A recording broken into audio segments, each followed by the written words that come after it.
Hello everyone, कैसे हैं आप सब। आई होप आप सब बहुत अच्छे होंगे और आपके सीटेट की तैयारियां भी बहुत अच्छी चल रही होगी। मैं निर्मला साहू स्वागत करती हूं आप सभी का अपने YouTube channel news learning hub पे, जहां पे मैं आपको सीटेट, स्टेट लेवल टेट या कोई भी टीचिंग एग्जाम की कंटेंट और पेडागोजी के साथ साथ इंग्लिश ग्रामर, बेसिक मैथ्स, ये सब की आपको तैयारियां करवाती हूँ।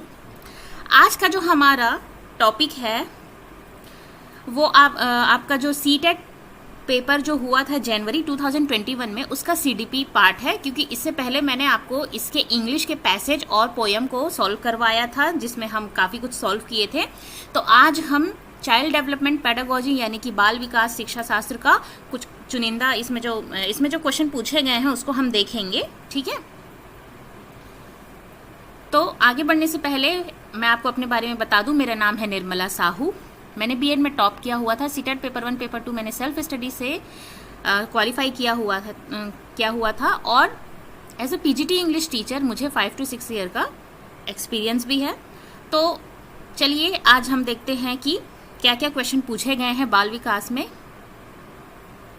तो ये हमारा पहला क्वेश्चन है। After getting hurt during a play activity, Rohan started crying. Seeing this his father responded, Don't behave like girls. Boys don't cry. This statement by the father. Hindi में देख लेते हैं क्या बोल रहा है। एक खेल क्रिया के दौरान चोट लगने पर रोहन रोने लगा। एक बच्चा है रोहन नाम का, ठीक है, लड़का है, खेल रहा था, उसको चोट लग गई है ना, तो वो रोने लगा। यह देखकर उसके पिता ने कहा, लड़कियों की तरह व्यवहार मत करो। मतलब क्या लड़कियों की तरह रोने लगे हो, लड़के लोग रोते नहीं हैं, लड़कियां ही रोती हैं, ऐसा लोगों का थिंकिंग रहता है ना। पहले के लोग हमें यही कहते हैं, हमारे मम्मी पापा भी हमें ये कहते थे कि तुम लड़की हो, ये काम मत करो, तुम लड़के हो, तुम रो नहीं सकते, स्ट्रांग हो तुम, इस तरह की बातें कहते हैं।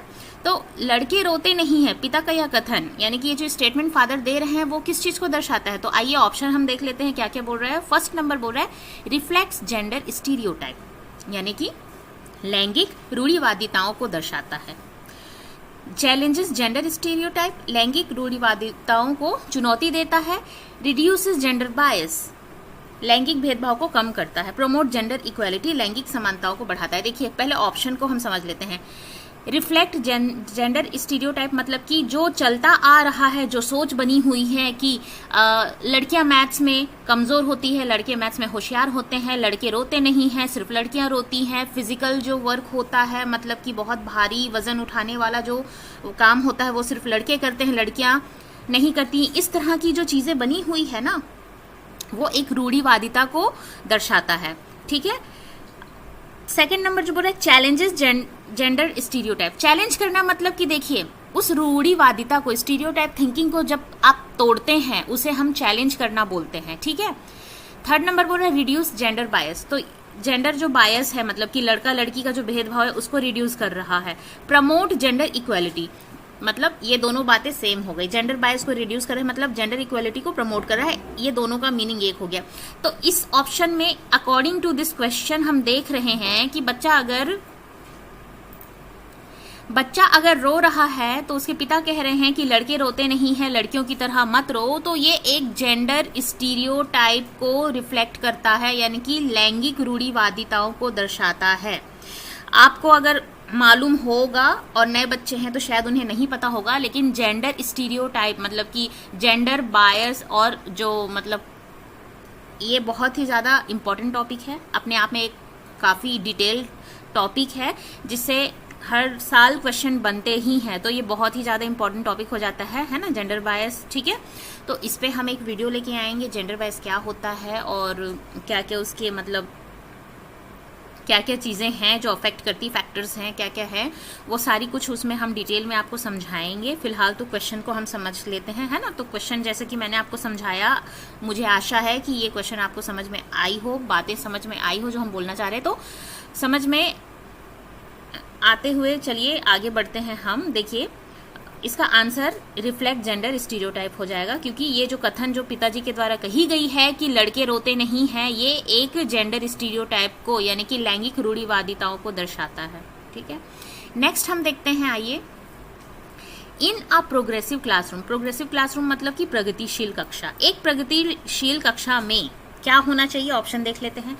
A teacher should follow fixed curriculum, अध्यापक को एक अटल पाठ्यक्रम का पालन करना चाहिए, मतलब एकदम फिक्स्ड, बिल्कुल उसमें फ्लेक्सिबिलिटी नहीं होगा, चेंज नहीं होगा, जो उन्होंने बना दिया वही होना चाहिए, तो ये तो गलत है, ठीक है। emphasis should be on the emphasis should be on the competition among student, विद्यार्थियों में जो प्रतिस्पर्धा होती है, कंपटीशन होता है, उसको बल देना चाहिए, बिल्कुल नहीं, है ना। देखिए, करिकुलम कभी भी फिक्स्ड या रिजिड नहीं होना चाहिए, हमेशा गलत है, ये बिल्कुल नेगेटिव को बताता है। और कंपटीशन जैसे वर्ड जहाँ पर भी आते हैं वो भी नेगेटिविटी को दर्शाता है, मतलब कंपटीशन पे अगर आप ध्यान देंगे तो बच्चा क्या समझा है क्या नहीं समझा है बिल्कुल ध्यान नहीं देगा, वो सिर्फ अचीव करने पे, फर्स्ट सेकंड ग्रेड अचीव करने पे ही ध्यान देगा। क्या समझ में आ रहा है क्या समझ में नहीं आ रहा है बच्चे को, इस पर कोई फोकस नहीं किया जाएगा, तो इससे कोई भी कंस्ट्रक्शन ऑफ नॉलेज नहीं होगा, तो ये अपने आप में गलत है। Student should be label on the basis of their academic score. देखिए, ये जो ना कॉम्पिटिशन है ना, फिक्स्ड या रिजिड करिकुलम या फिर लेबल्ड, इस तरह के जो वर्ड आते हैं ना, ये कीवर्ड होते हैं, नेगेटिव वर्ड को दर्शाते हैं। इस तरह के जहां पर भी वर्ड आप देखते हैं तो बिल्कुल आप समझ जाइए कि ये एकदम नेगेटिव है, ये आंसर कभी भी नहीं होगा, है ना। तो ये भी नहीं होना चाहिए क्योंकि आप बच्चे को लेबल नहीं कर सकते हैं, ठीक है। लेबल जहां पर भी आप बच्चे को कर रहे हैं मतलब रॉन्ग है किसी भी तरह से। विद्यार्थियों को उनके एकेडमिक अंकों के आधार पर नामांकित करना है, नहीं, बहुत गलत है। अब यहाँ पे ये ऑप्शन जो दिख रहा है, ample opportunities should be provided for construction of knowledge, ये बिल्कुल सही है, क्योंकि एक प्रोग्रेसिव क्लासरूम यानी कि प्रगतिशील कक्षा वही है जहां पर बच्चों को अपने ज्ञान के निर्माण के लिए बहुत सारे अवसर प्रदान किए जाते हैं। ज्ञान की जो संरचना होती है यानी कि कंस्ट्रक्शन ऑफ नॉलेज, उसके लिए उनको बहुत सारे मौके दिए जाते हैं, प्रचुर मौके दिए जाते हैं।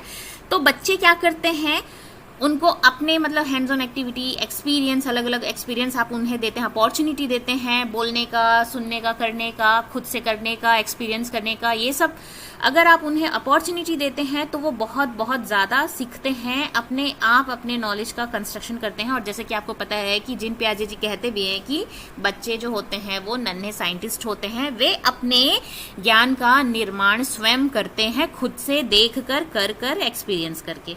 ओके, तो ये हमारा सेकंड क्वेश्चन का आंसर है, third number, ample opportunity should be provided for construction of knowledge, ज्ञान की संरचना के लिए प्रचुर मौके प्रदान करने चाहिए। Next, after observing that student are struggling to proceed further on an ongoing activity, a teacher decide to provide cues and hints in forms of what, why, how. According to Lev Vygotsky theory, this strategy of teacher will, चलिए हिंदी में देख लेते क्या बोल रहे हैं। एक गतिविधि के दौरान छात्रों को संघर्ष करते देख एक अध्यापिका बच्चों को संकेत और इशारे जैसे क्या, क्यों, कैसे प्रदान करने का फैसला लेती है। लेव वाइगोत्स्की जी के सिद्धांत के अनुसार अध्यापिका की यह योजना क्या हो सकती है ना। आइए देख लेते हैं क्या बोल रहा है। फर्स्ट बोल रहा है, पहले इस क्वेश्चन को मैं अपने सरल भाषा में हिंदी में आपको समझा दूं कि एक टीचर ने कुछ एक्टिविटी दी बच्चों को करने के लिए, ठीक है, और देख रही है कि बच्चे उस एक्टिविटी को नहीं कर पा रहे हैं, तो उन्होंने क्या फैसला लिया, उन्होंने क्या डिसाइड किया कि वो उनको कुछ क्यूज और हिंट जो देगी, जैसे कि क्या, क्यों, कैसे करके, मतलब उनको हिंट देगी। तो ये जो हिंट जो दे रही है टीचर बच्चों को, है ना, मतलब बच्चों को टीचर के द्वारा ये सब जो क्यूज दिया गया है, हिंट दिया गया है, वो according to Lev Vygotsky theory के हिसाब से क्या होना चाहिए, टीचर किस स्ट्रेटेजी का इस्तेमाल कर रही है।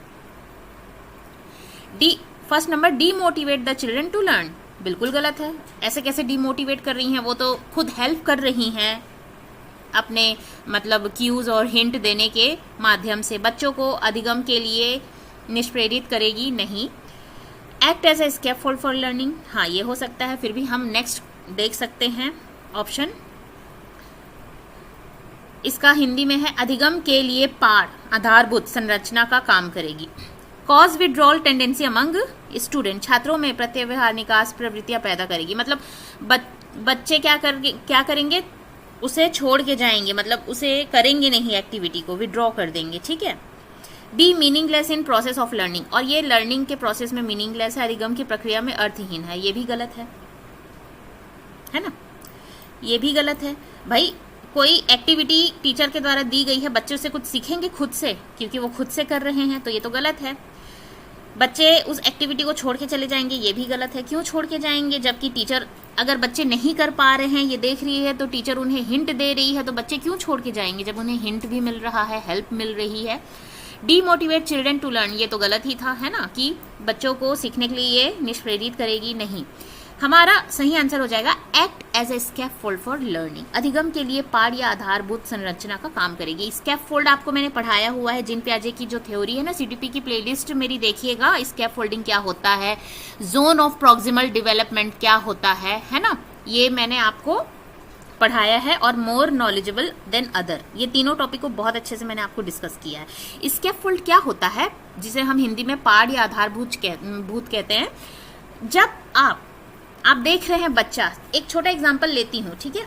जैसे मैं अपनी बेटी को पढ़ाती हूँ, अभी उसको डिवीजन करवा रहे हैं, तो कुछ हद तक वो कर लेती है, लेकिन कहीं पे वो अटक जाती है, जैसे कि 3 डिजिट 4 डिजिट वाला। She is in 3rd standard, तो मैं उसे हिंट देती हूँ करवाते समय, और उस हिंट के माध्यम से वो उसको कंप्लीट कर लेती है। तो ये क्या कर रही हूँ, मैं उसको स्कैफोल्ड कर रही हूँ, ठीक है। तो स्कैफोल्डिंग मतलब कि आप बच्चे को, आप देख रहे हैं कि बच्चा वो अपने आप खुद से कर रहा है, लेकिन खुद से करने में उसको परेशानी जा रही है, लेकिन आप अगर उसको कोई हिंट दे रहे हैं तो वो वहां तक पहुंच जा रहा है जो उसका गोल है, मतलब कि वो उसको अपने उद्देश्य तक पहुंचने में कामयाब हो रहा है, वहां तक वो कर पा रहा है। तो उसे हम कहते हैं मचान या पाड़, जिसको इंग्लिश में बोलते हैं स्कैफोल्डिंग। तो यहाँ पर टीचर स्कैफोल्डिंग का काम कर रही है, ताकि बच्चे उसे उस हिंट और क्यूज के माध्यम से अच्छे से सॉल्व कर सके, उस एक्टिविटी को सीख सकें, ठीक है। चलिए नेक्स्ट देखते हैं। Which of the following is correct in context of socialization of children. देखिए, सोशलाइजेशन का जो कॉन्सेप्ट किन्होंने दिया हुआ था, वाइगोत्स्की जी ने ही दिया हुआ था। तो ये जो सोशलाइजेशन का जो कॉन्टेक्स्ट है, उसमें कौन सा इसमें से जो स्टेटमेंट बोला गया है वो सही है। बच्चों के समाजीकरण के संदर्भ में निम्न में से कौन सा कथन सही है। School is a secondary socialization agent and family is a primary socialization agent, बात सही है, लेकिन और भी ऑप्शन को देख लेते हैं। School is a primary socialization agent and peer are secondary socialization agent, ये तो गलत है ना। Peer are primary socialization agent and family is secondary socialization, ये भी गलत है। देखिए, सबसे पहला फर्स्ट प्राइमरी सोशलाइजेशन है आपकी फैमिली, है ना। पेयर जो होते हैं ना, पेयर मतलब सह संबंधी, मतलब उसके फ्रेंड वगैरह, बच्चों के जो फ्रेंड होते हैं उनके साथ सहपाठी वगैरह होते हैं, साथ में जो होते हैं समकक्षी, उसे हम पेयर कहते हैं। तो फैमिली पहले आती है, उसके बाद बच्चा स्कूल जाना सीखता है। फैमिली में जो भी है, मम्मी पापा दादा दादी भैया दीदी बुआ, है ना, ये सब प्राइमरी एजेंट में आते हैं। उसके बाद वो स्कूल जाता है, तो स्कूल सेकेंडरी हो जाता है। उसके बाद स्कूल में वो पीयर से मिलता है, इंटरेक्ट करता है, तो वो थर्ड एजेंट होता है ना। Family and mass media both are secondary, है ना। अब फैमिली तो फर्स्ट है, तो मास मीडिया कैसे फर्स्ट हो जाएगी, सॉरी सेकेंडरी हो जाएगी, है ना। यहाँ पे फैमिली और मास मीडिया दोनों ही सेकेंडरी बोल रहा है, तो फैमिली अगर यहाँ पे फर्स्ट है तो ये तो ऐसे ही अपने आप में कॉन्ट्राडिक्ट कर रहा है, गलत है ना। मास मीडिया तो बहुत दूर की बात है, बच्चा अपने पेयर ग्रुप से मिलता है, देखता है, टीवी वगैरह देखता है, और ये जो जनसंचार जो होता है लोगों से मिलता है, वो तो मतलब सेकेंड के बाद थर्ड उसके बाद का ही है ना।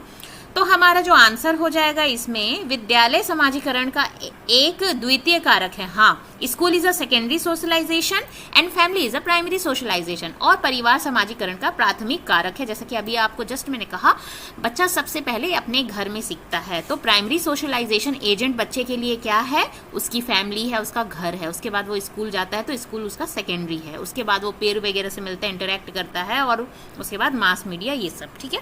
तो फर्स्ट नंबर जो है हमारा, ये इसका आंसर हो जाएगा। नेक्स्ट हम देखते हैं, theory of multiple intelligence emphasis that. Multiple यानी कि बहु होता है, इंटेलिजेंस आपको पता है बुद्धि, बहु बुद्धि का जो सिद्धांत किस बात पे जोर देता है ना। हॉवर्ड गार्डनर जो कि अमेरिकन, है ना, साइंटिस्ट थे, साइकोलॉजिस्ट थे, उन्होंने 8 इंटेलिजेंस के बारे में उन्होंने बात करी है। ऐसे तो इंटेलिजेंस बहुत तरह के होते हैं, लेकिन स्पेशली उन्होंने 8 डोमेन पे बात की है। तो मल्टीपल यानी कि बहु ही होता है, ठीक है, मतलब बहुत ज्यादा। आइए देखते हैं ऑप्शन इसमें क्या हो सकता है। तो ये यहाँ पे यही पूछा गया है कि मल्टीपल इंटेलिजेंस यानी बहुबुद्धि का जो सिद्धांत है किसको जोर देता है, intelligent quotient can be measured only by objective test. ये तो गलत है, ऑब्जेक्टिव टेस्ट के द्वारा थोड़ी ना किया जाता है सिर्फ। Intelligent in one domains ensure intelligent in all other domains, मतलब एक डोमेन में आपकी नॉलेज है तो वो सभी डोमेन को वो करता है, निर्धारित करता है। ये भी गलत है, ये कैसे पॉसिबल है। एक डोमेन की नॉलेज मतलब कि कोई चीज में एक चीज में आप अच्छे हैं इसका मतलब हर चीज में अच्छे होंगे, ये जरूरी नहीं है ना। एक आयाम में बुद्धिमत्ता अन्य सभी आयामों को बुद्धिमत्ता निर्धारित करती है। मतलब आप मैथ्स में बहुत अच्छे हैं सपोज, ठीक है, तो इसका मतलब ये नहीं है कि आप इंग्लिश हिंदी और बाकी में है। एक एग्जाम्पल दे रही हूँ, आप अदरवाइज नहीं लीजिए, है ना। सभी बच्चे सभी अलग अलग सब्जेक्ट वगैरह में अपनी पसंद से आगे बढ़ते हैं, है ना। एक एग्जाम्पल दिया जा रहा है कि एक बच्चा अगर लिटरेचर में अच्छा है तो ज़रूरी नहीं कि वो मैथ्स में अच्छा हो, एक बच्चा अगर मैथ्स में अच्छा है तो ज़रूरी नहीं कि लिटरेचर में अच्छा हो, ठीक है। या कोई बच्चा अगर पढ़ाई में अच्छा है तो खेलकूद में अच्छा हो, ये ज़रूरी नहीं है। कोई बच्चा अगर खेलकूद में अच्छा है तो पढ़ाई में अच्छा हो, ये भी ज़रूरी नहीं है। और कुछ बच्चे ऐसे होते हैं जो खेलकूद में भी अच्छे होते हैं, पढ़ाई में अच्छे होते हैं। तो ये निर्धारित नहीं करता है कि एक डोमेन में अगर वो अच्छा इंटेलिजेंट है तो वो बाकी सभी में भी वैसे ही काम करेगा, तो ये गलत है। There are several form of intelligent, हाँ ये एकदम करेक्ट है, क्योंकि मल्टीपल इंटेलिजेंस यही बताता है। सेवरल फॉर्म, ये मतलब देखिए मल्टीपल यानी बहु बुद्धि और सेवरल फॉर्म्स होते हैं इंटेलिजेंस के, जैसे कि मैंने आपको अभी थोड़ी देर पहले ही कहा था। हालांकि हार्वर्ड गार्डनर ने 8 मेजर जो इंटेलिजेंस है उसके बारे में बोला है, लेकिन उन्होंने ये भी कही अपनी थ्योरी में कि सेवरल फॉर्म ऑफ इंटेलिजेंस होते हैं, बुद्धिमत्ता की विभिन्न दशाएं होती है, ठीक है। There are no individual difference in intelligence, ये तो बहुत गलत है ना भाई। हर एक बच्चा या पर्सन डिफरेंट है, उसकी जो इंटेलिजेंस है वो भी, बुद्धि जो लब्धि है या बुद्धिमत्ता है वो भी बिल्कुल अलग होगी, है ना। एक घर में अगर 3 से 4 भाई बहन है तो तीनों अलग होंगे, उनकी जो इंटेलिजेंस लेवल है, बुद्धिमत्ता है वो अलग होगी। ये नहीं कि सब एक ही तरह होंगे। तो फिर यहाँ पे बोला है कि कोई डिफरेंस नहीं है, तो मतलब ये यहीं पे गलत हो जाता है। हमारा आंसर जो है वो there are several form of intelligence, मतलब बुद्धिमत्ता की विभिन्न दशाएं, ठीक है। ये हमारा आंसर हो जाएगा 3rd नंबर। 6th नंबर हम देख लेते हैं। According to Lawrence Kohlberg theory, performing an act and doing something because other approve represent dash stage of morality. ये जो लॉरेंस कोलबर्ग की जो थ्योरी है, जिसमें क्या बोल रहे हैं, इनके सिद्धांत के अनुसार किसी कार्य को इसलिए करना चाहिए क्योंकि दूसरे इसे स्वीकृत करेंगे या देते हैं, स्वीकृति देते हैं, है ना, अप्रूवल या एक्सेप्टेंस। नैतिक विकास के कौन से चरण को दर्शाता है? तो देखिए लॉरेंस कोलबर्ग की जो थ्योरी है उसमें 3 मेन थ्योरी है। प्री कन्वेंशनल, है ना, प्री कन्वेंशनल, कन्वेंशनल और पोस्ट कन्वेंशनल। और फॉर्मल कन्वेंशन जैसा कुछ भी नहीं है, तो ये तो ऐसे ही हट गया, है ना। फॉर्मल कन्वेंशनल जैसा कुछ नहीं है, 3 है, प्री कन्वेंशनल है, कन्वेंशनल है और पोस्ट कन्वेंशनल है। तो अप्रूवल के लिए मतलब गुड बिहेवियर, अच्छा बिहेव करते हैं बच्चे सिर्फ एक्सेप्टेंस के लिए कि हमें गुड और बैड मतलब बोला जाए, है ना, कि लोग एक्सेप्ट करें, वो कौन से स्टेज में आता है? कन्वेंशनल स्टेज में आता है ना, कन्वेंशनल यानी कि प्रथागत में आता है। तो हमारा आंसर हो जाएगा 2nd number, conventional stage. Next देख लेते हैं। Lev Vygotsky social cultural perspective of learning emphasis importance of dash in the learning process. Lev Vygotsky जी का सामाजिक सांस्कृतिक परिप्रेक्ष्य अधिगम प्रक्रिया में डैश के महत्व, है ना, खालिस्तान के महत्व पे जोर देता है। जो हमारे लेव वाइगॉत्स्की जो थे, जिन्होंने सोशल कल्चरल जो है उस पर बहुत ज़्यादा जोर दिया था कि बच्चे जो होते हैं वो अपने सोशल, सामाजिक और कल्चरल यानी सांस्कृतिक चीज़ों से सीखते हैं। आसपास जो भी समाज में है, सांस्कृतिक है, उससे सीखा जाता है। इसलिए कल्चरल जो है वो बहुत ज़्यादा इंपॉर्टेंट रोल प्ले करता है उनके हिसाब से। तो यहाँ पे क्या क्या ऑप्शन दिया देख लेते हैं। Cultural tools, attribution, motivation, equilibration. देखिए क्या क्या बोल रहा है, सांस्कृतिक उपकरण, गुणारोपण, अभिप्रेरणा, संतुलीकरण। तो ये 3 तो गलत हो जाएंगे, है ना। ये 3 के बारे में तो उन्होंने कहा ही नहीं। सबसे पहली बात, सोशो कल्चरल से ही आप हिंट ले सकते हैं कि कल्चरल जो टूल है सबसे बड़ा एजेंट होता है। मतलब अपने आसपास रिलीजन हो चाहे, है ना, कोई भी चीज़ हो, खाना, एथनिसिटी, एवरीथिंग, मतलब जो कल्चरल जो सोशल, उसके जो आसपास जो सराउंडिंग है, समाज है, उसमें जो संस्कृतियां हैं, अलग अलग संस्कृतियां से वो सीखता है। मतलब कल्चरल टूल जो है वो सबसे ज़्यादा लर्निंग प्रोसेस में इम्पॉर्टेंट होता है। आपका आंसर हो जाएगा फर्स्ट नंबर। नेक्स्ट देखते हैं, in his theory of cognitive development Jean पियाजे explain cognitive structure in terms of. Jean पियाजे जी अपने संज्ञानात्मक विकास के सिद्धांत में संज्ञानात्मक संरचनाओं को खाली स्थान के रूप में वर्णित करते हैं। देखिए, जीन पियाजे जी की जो थ्योरी है ना कॉग्निटिव डेवलपमेंट की, उसका जो स्टेजेस है उसको मैंने डिटेल में पढ़ाया है, सीडीपी की प्लेलिस्ट में आप देखेंगे जाकर, और स्कीमा को भी स्पेशली मैंने डिटेल में पढ़ाया है आपको। तो आप जाके वहाँ पे, अगर जो बच्चे नए हैं, स्कीमा क्या होता है और कॉग्निटिव डेवलपमेंट थ्योरी में कितने स्टेजेस होते हैं, वो आप जाके चेक कीजिएगा, देखिएगा और अपनी तैयारी को और अच्छी कीजिए, अच्छे से समझिएगा। तो ये इस तरह के जो क्वेश्चंस हैं वो आप सॉल्व कर पाएंगे। तो जीन पियाजे जी अपनी संज्ञानात्मक जो विकास है उसके जो सिद्धांत हैं उसमें उन्होंने कॉग्निटिव स्ट्रक्चर, ठीक है, संज्ञानात्मक जो संरचना है बताया है, वो कौन सा टर्म यूज किया है, psychological tool, stimulus response association, zone of proximal development, schema, मनोवैज्ञानिक उपकरण, उद्दीपक अनुक्रिया संबंध, विकास का समीपस्थ क्षेत्र, स्कीमा। साइकोलॉजिकल टूल नहीं होगा, स्टिमुलस रिस्पॉन्स एसोसिएशन ये भी नहीं होगा, ठीक है। जोन ऑफ प्रॉक्सिमल डेवलपमेंट ये तो लेविगोत्स्की के द्वारा दी गई है, स्टिमुलस रिस्पॉन्स एसोसिएशन स्किनर के द्वारा दी गई है ना। और बचा हमारे स्कीमा, ये हमारा आंसर हो जाएगा फोर्थ नंबर। स्कीमा क्या होता है, आपका जो ब्रेन है उसमें छोटे छोटे ऐसे पॉकेट होते हैं, ठीक है। ब्रेन के अंदर जो छोटे छोटे पॉकेट्स होते हैं जिसे हम मेंटल ब्लॉक्स कहते हैं। ब्लॉक्स मतलब ये सब जो है ये ब्लॉक है आपके ब्रेन के अंदर होते हैं, ठीक है, जहां पर आप जो कुछ भी समझते हैं उसकी स्कीमा बनती है। जैसे कि हमारे ब्रेन के अंदर ये स्कीमा है। अभी मैंने एप्पल बोला तो आपके दिमाग में एकदम एप्पल दिखने लगेगा, आप इमेजिन करने लगेंगे। पिज्जा बोला तो पिज्जा दिखने लगेगा, मैथ्स बोला तो प्लस माइनस ये सब कुछ दिखने लगेगा।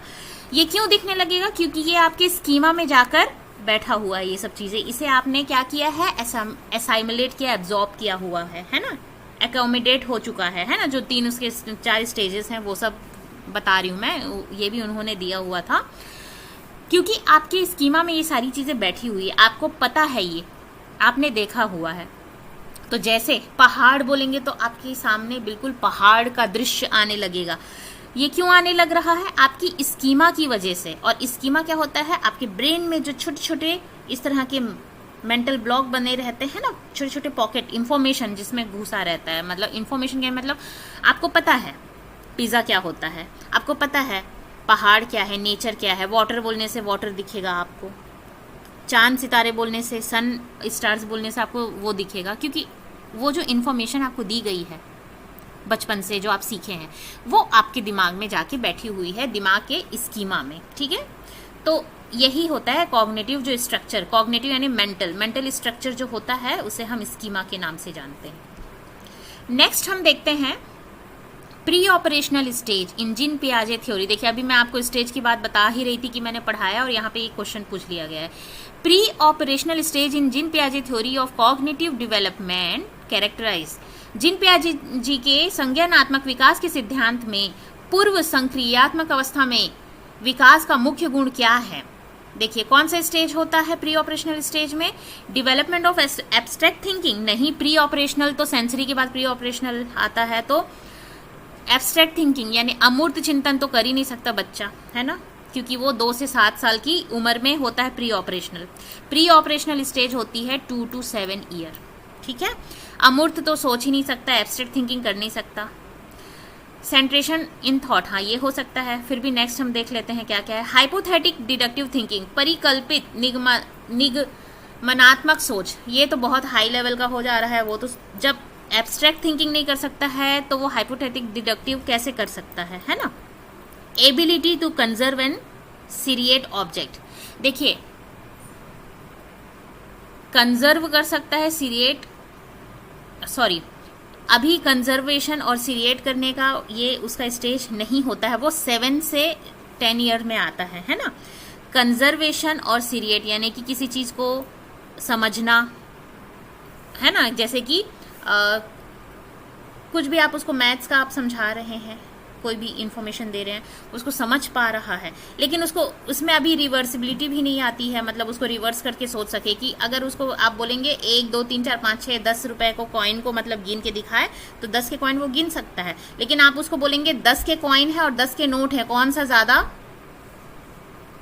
ज़्यादा है, तो अभी वो उसको सीरिएट मतलब कंजर्व नहीं कर पाएगा, सीरिएट नहीं कर पाएगा, वो सोचेगा 10 के कॉइन ज़्यादा है ना कि 10 रुपए का एक नोट। तो उसमें अभी क्या है, कंजर्वेशन आया है लेकिन इरिवर्सिबिलिटी नहीं आई है।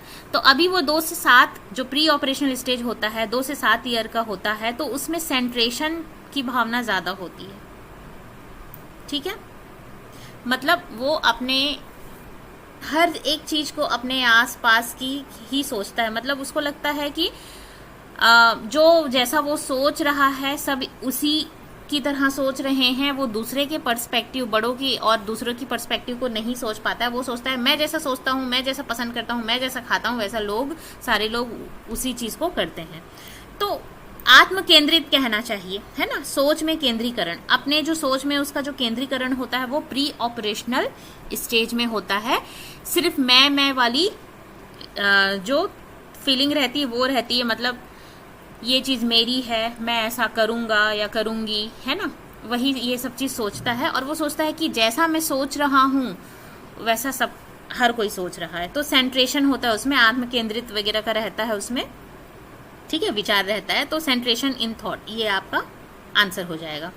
नेक्स्ट हम देखते हैं लास्ट 10th नंबर, क्योंकि वीडियो बहुत ज़्यादा लंबी हो जाएगी, फिर नेक्स्ट जो क्वेश्चन है 5 वो हम बाद में करेंगे, नेक्स्ट जो 11 से 20 तक है ना वो हम नेक्स्ट वीडियो में करेंगे। Which of the following statement is correct in the context of development? विकास के संदर्भ में निम्न में से कौन सा कथन सही है? देख लेते हैं ऑप्शन। जब डेवलपमेंट की जो मतलब डेवलपमेंट की स्टेज होती है उसमें कौन सा स्टेटमेंट सही होता है वो देख लेते हैं। Development has the same rate of growth across culture for everyone. विकास की दर सभी संस्कृतियों में सभी के लिए समान होती है, एकदम गलत है ना, बिल्कुल गलत है। सबसे पहली बात तो डेवलपमेंट सब में एक तरह से नहीं होता है, और यहाँ पे संस्कृति मतलब कल्चर की बात की गई है वो तो बिल्कुल ही अलग होता है ना, क्योंकि कुछ कल्चर में बहुत जल्दी से सीखते हैं, कुछ कल्चर में लेट सीखते हैं, ये सब चीज़ें होती है, डिफरेंस होता है, कल्चरल डिफरेंस करता है, तो ये रॉन्ग है।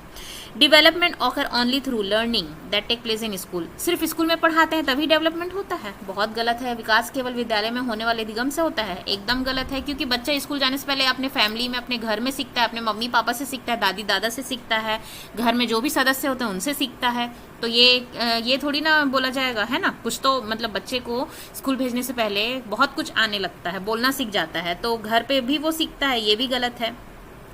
Development occur only during the period of childhood. सिर्फ चाइल्डहुड के टाइम में ही डेवलपमेंट होता है, उसके बाद नहीं होता है, कितनी गलत बात है। विकास केवल बाल्यावस्था के दौरान ही होता है, बाल्य अवस्था में बहुत तेजी से होता है, उसके बाद स्लो हो जाता है, लेकिन होता तो है। यहाँ पे बोल रहा है सिर्फ, है ना, ओनली जहाँ पे दे दिया समझ लीजिए नेगेटिव है, वो आएगा ही नहीं, तो सिर्फ बाल्य अवस्था में होता है, ये गलत है। बाल्य अवस्था में तेजी से होता है, ठीक है, बाद में स्लो हो जाता है, लेकिन सिर्फ होता है बोला है तो गलत है।